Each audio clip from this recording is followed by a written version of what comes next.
My hand was already on the pen when my phone rang. I almost didn't answer it. The attorney's receptionist had just slid the transfer deed across the mahogany desk toward me, and I could see my daughter's name printed at the top in clean black ink. The name I'd given her 34 years ago in a hospital room that smelled like antiseptic and new beginnings. My reading glasses were halfway down my nose. The pen was uncapped. And then my phone buzzed against my thigh and something made me stop. I don't know what it was. Call it instinct.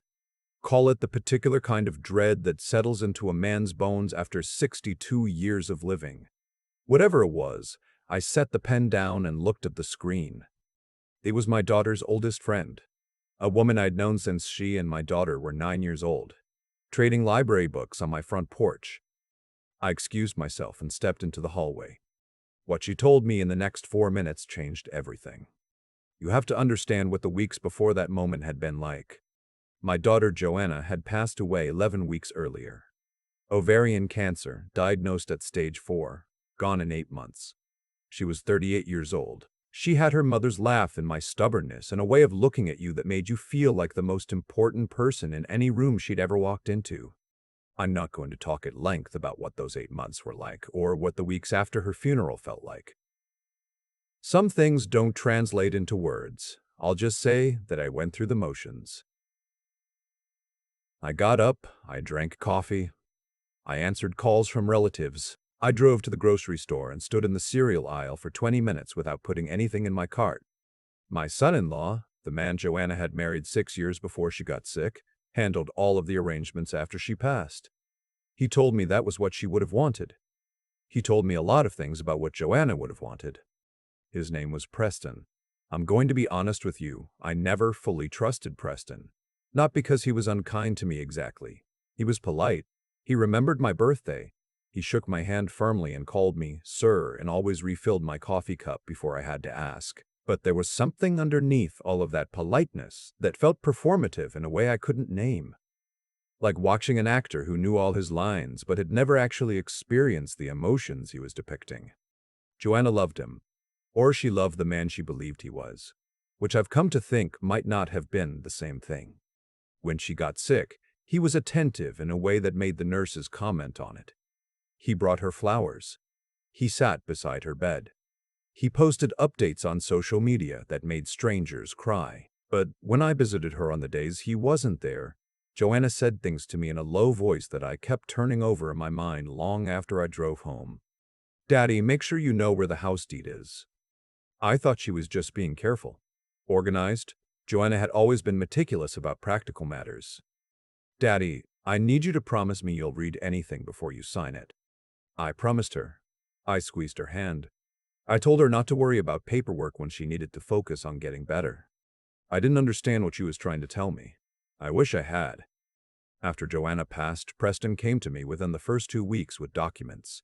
I was still numb, that particular fog of early grief where sounds feel muffled and your own hands look strange to you. He said that Joanna had wanted the family home, the house we had bought together when Joanna was 4, the house she grew up in, the house I'd lived in for 30 years, transferred to him as her surviving spouse with an additional clause releasing any future claim I might have to the property. I had given Joanna that house as a gift when her mother and I downsized to our smaller place on Clement Road. It was in her name. Legally, it was hers to dispose of as she wished. Preston handed me papers and said the attorney's office had an appointment for the following Thursday. I nodded. I signed nothing that day. But I didn't push back either. My neighbor, a retired high school history teacher named Archie, who had lived 3 doors down from me for 19 years, came over that evening with a casserole his wife had made. We sat at my kitchen table and I told him what Preston had said. Archie listened the way he always listened. Quietly, his hands folded around his coffee mug, not interrupting. When I finished, he said, "Did Joanna ever tell you she wanted to do that?" I thought about it, really thought about it. No, I said, she didn't. Archie nodded slowly. He didn't say anything else. But I noticed he was looking at me in a way that reminded me of how Joanna used to look at me when she thought I was about to make a mistake. The appointment was rescheduled twice.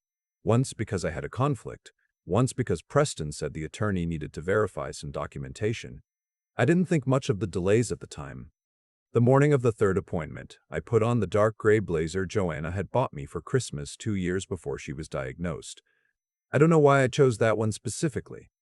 Grief does strange things to your decision-making. I was sitting in my car in the driveway, engine not yet started, going through my jacket pocket to make sure I had my reading glasses, when my phone rang. It was her. Joanna's oldest friend, a woman named Vera. No, wait, I've been calling her something else in my head all these weeks. Her name is Sybil. Sybil Crane. She'd known Joanna longer than Preston had known her by about 25 years. "Don't sign anything today," Sybil said. She wasn't crying.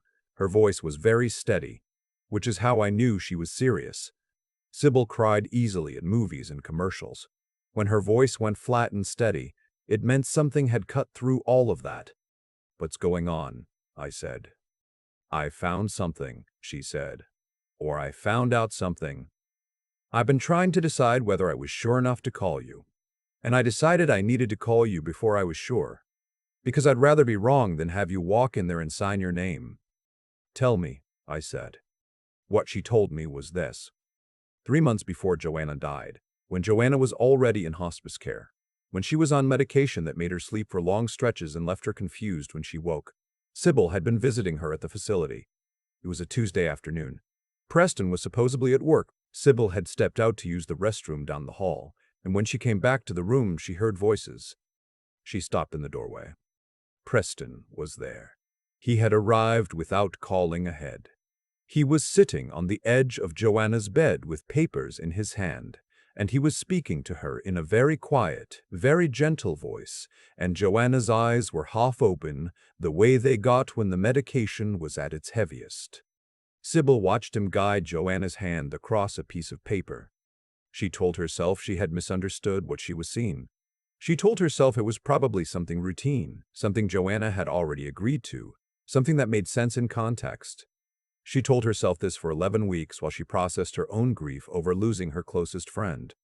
And then, the night before my appointment, she couldn't sleep. She got up at 2 in the morning and started searching online for information about estate fraud, and what she found made her sick to her stomach, and she called me at 7:45 in the morning with my engine still not running and my reading glasses in my jacket pocket.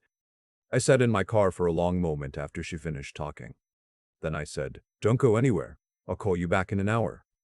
I went inside and called my own attorney, not the one Preston had scheduled, but a man named Theodore Wick, who had handled my affairs for 11 years and who had helped me with the original gift deed when I transferred the house to Joanna. He told me to come in immediately and bring every piece of documentation I had. I did not go to Preston's appointment. Theodore had a young associate in his office named Claudia who specialized in estate litigation. She had a quiet, focused energy that reminded me of Joanna, which made it both easier and harder to sit across from her. She asked me questions for almost 2 hours. Then she made calls.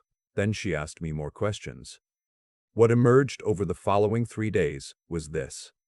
The deed transfer documents that Preston had presented to me had indeed been signed, but the signature analysis that Claudia commissioned from a forensic document examiner told a different story. The signature on the property transfer was Joanna's legal name written in a hand that showed characteristics of guided signing, meaning someone had physically assisted or directed the pen, combined with the medication records from the hospice facility, which showed that Joanna had been administered a significant dose of her pain management prescription, approximately 40 minutes before the timestamp on the notarization.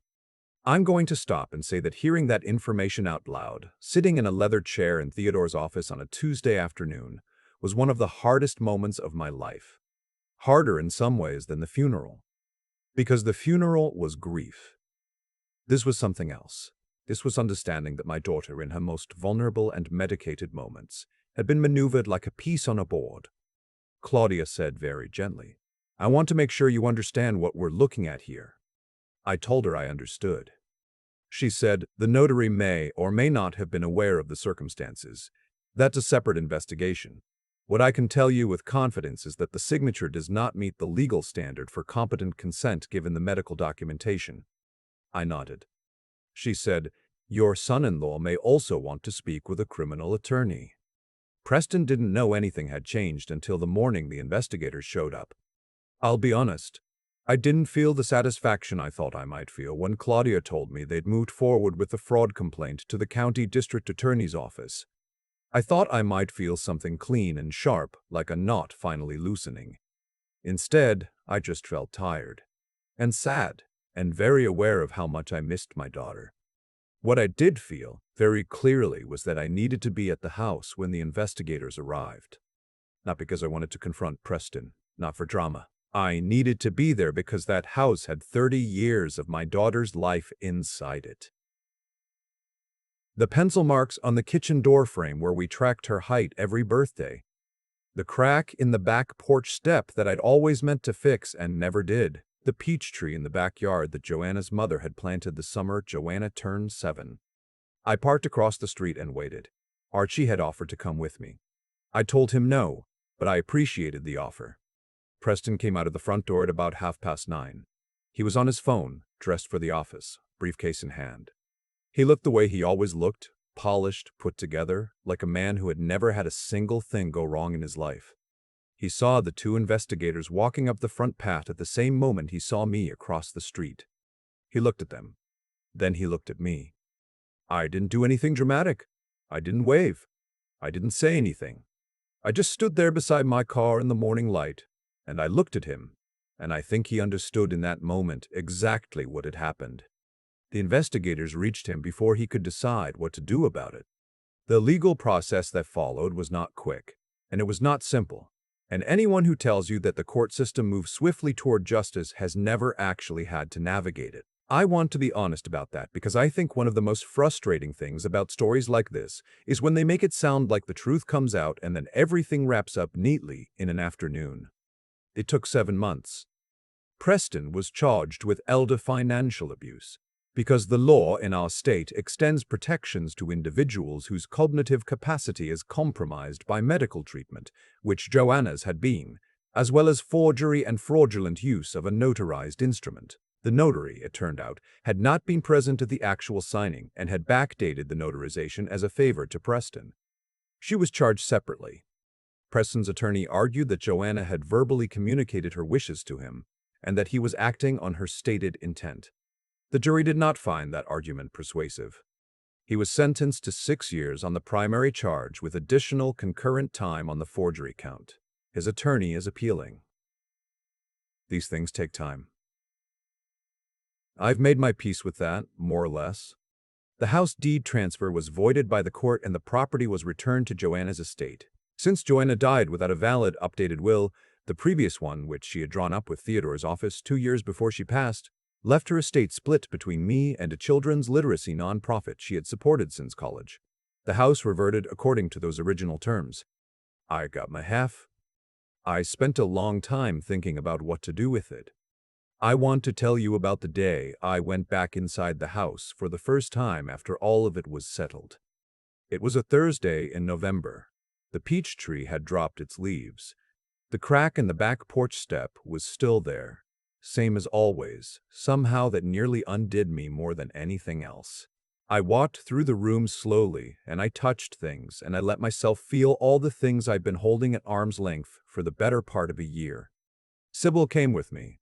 She stood in the kitchen doorway while I looked at the pencil marks on the frame, the tiny notches tracking Joanna from age 4 to age 16 when she finally declared herself too old for the ritual. But let me do one final measurement anyway. Her last mark was 59 inches. She'd grown another 2 inches after that, but we never marked them. I always regretted that. Sybil put her hand on my shoulder and didn't say anything, which was exactly right. I had already decided what I wanted to do with my share of the property. Joanna's nonprofit, the one she'd included in her original will, ran an after-school reading program in 3 underfunded elementary schools in our county. They operated out of a cramped donated space in a church basement that flooded every spring. I called their executive director the following Monday and told her I wanted to deed them my portion of the house, with the intention that they use the property value to purchase a permanent facility. It took some legal maneuvering to make it work cleanly. Theodore handled it. The director cried on the phone. I told her that Joanna would have liked it, which was true. It's also true that doing it felt like the closest thing to talking to my daughter that I'd experienced in a very long time. People ask me sometimes what I'd say to someone going through something similar. A parent who's grieving and also suspicious, who has that low background hum of something is wrong but no clear reason to act on it yet. I tell them, trust the hum. I tell them the people who love you will sometimes try to tell you something when they're not able to say it directly. Listen past the words to what they're actually saying. I tell them, if someone is rushing you toward a signature, that is exactly the moment to slow down. And I tell them what Archie told me, sitting at my kitchen table with his coffee, the night after Preston first brought those documents to me. He said, "Did Joanna ever tell you she wanted to do that?" And the answer was no. And that no, that simple, honest recollection, was the thread I pulled. One thread. That's all it takes. I still have the pen I set down that morning in the attorney's office before I answered Sybil's call. I found it in my jacket pocket a few weeks later. I keep it in the dish on my desk where I put my keys and my watch at the end of every day. I don't know why I kept it. Maybe because it reminds me what almost happened. Maybe because it reminds me what didn't.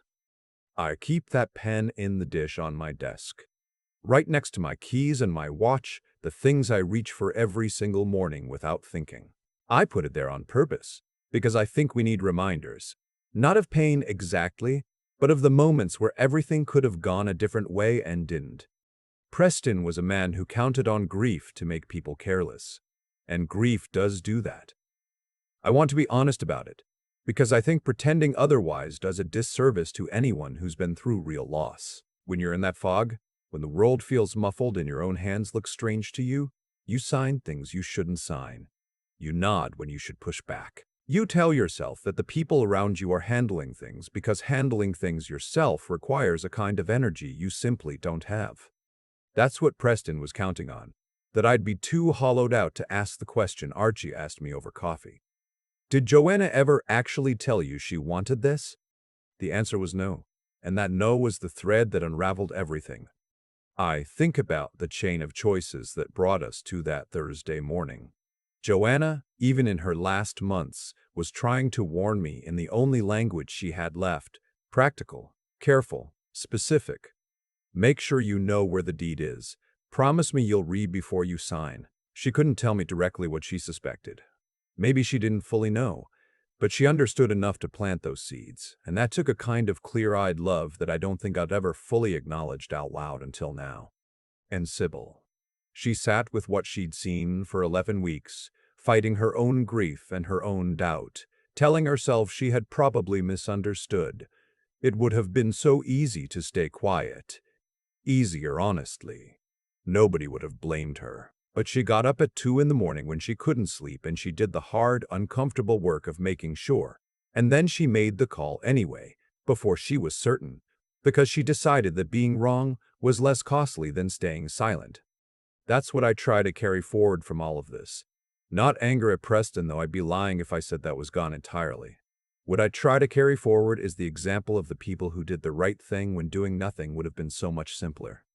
There's a version of this story where I walk into that attorney's office, uncap the pen, and sign my name.